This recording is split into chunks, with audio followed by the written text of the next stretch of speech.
Ja, i dag vil jeg så lære jer, hvordan man programmerer en fil, der gør, at Windows åbner flere internetsider på en gang.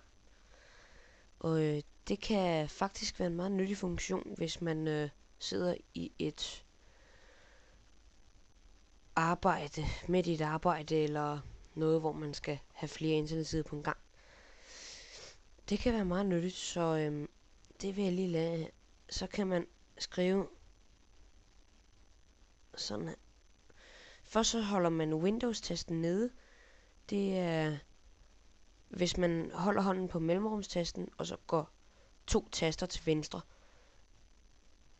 så er det Windows-tasten. Den holder man ned, og så trykker man på R. Så åbner den sådan en dialog, hvor der står kør. Og så sletter man det, der står. Godt. Det har vi så gjort nu, og så skriver vi Notepad. Så er den åbnet det, og så når man er inde her, så skriver man start i Explorer.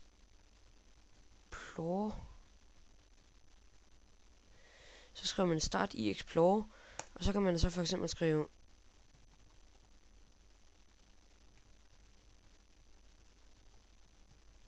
www.youtube.com. Det kan man for eksempel skrive, og så kan man skrive så trykker man enter her, og så kan man skrive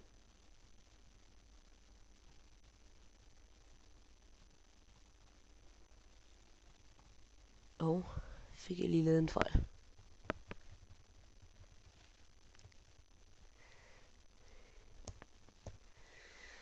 Godt.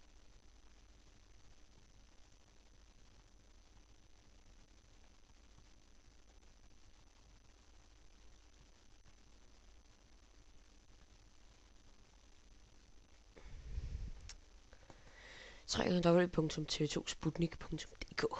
Ja. Det er 2 rimelig kendte hjemmesider i Danmark. Og så gemmer man filen her.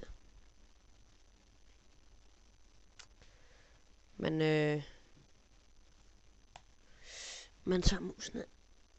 Så går man op og finder den, der hedder luk oppe i krydsen. Så spørger den om, ja, det skulle den gerne gøre i hvert fald. Fik vist ikke ramt den helt rigtigt. Sådan. Så spørger den, om man vil gemme filen her. Ja. Og så spørger den Documents.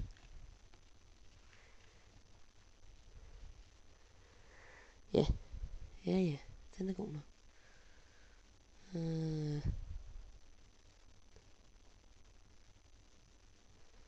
Skal vi se, det går nok. Jo. Så skriver vi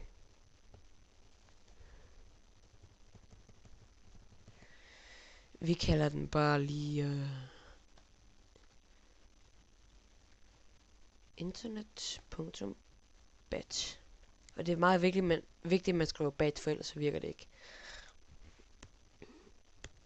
Og så trykker man ellers bare gem.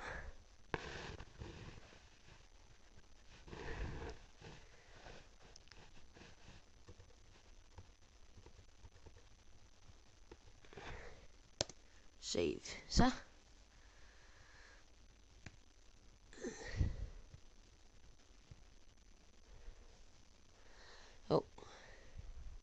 Nej, det var inde i Documents, den lå nu.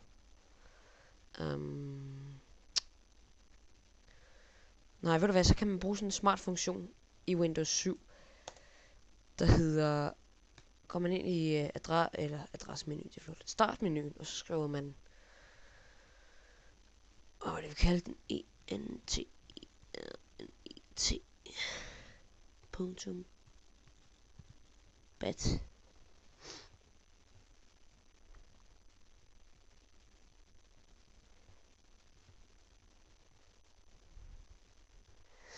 Det vil vi prøve den der. Ja, ja, ja.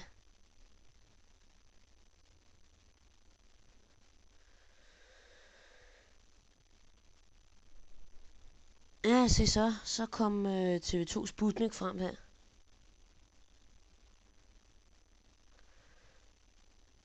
Ja, ja, der ligger den nemlig. Og så prøver vi at... så da. Så prøver vi lige at trykke alt tab her. Så går den nemlig over på YouTube. Der. Det er faktisk en meget nyttig funktion.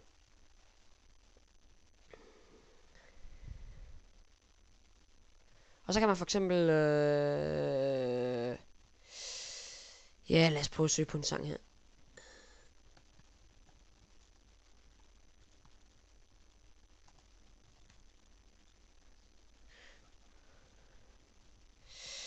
Ja, hvis man kunne høre noget i min højtaler her, så var det lige min Skype-tale, der...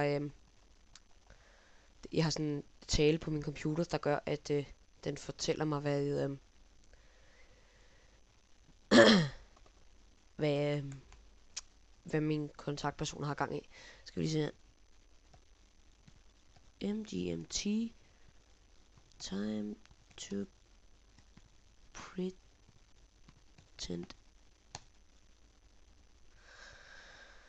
Så skal vi lige lade den søge. Så, nu fandt den nogle resultater her, så lad os prøve at kigge her. Oppe.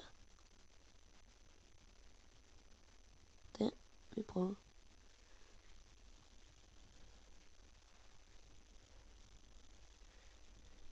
Så kører den der.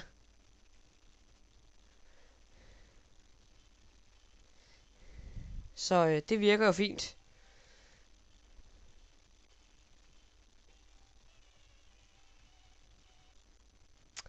Ja. Så trykker jeg lige alt F4, så lukkede den det igen. Og så trykker vi også alt F4 på den der. Så er den lukket den ned igen. Godt så. Og så skal vi lige se, om den har batten åben stadigvæk. Det man kunne se lidt, det var mit skærmoptagelsesprogram.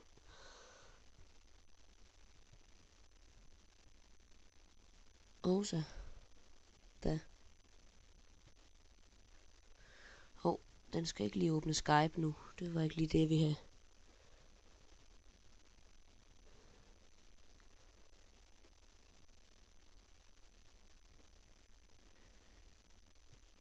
Det må være den derovre, ikke? Jo. Det skulle man mene, det var. Ja, min mus nu går i stå ned, det var den. Hvad er det der? Nå. Det var intet.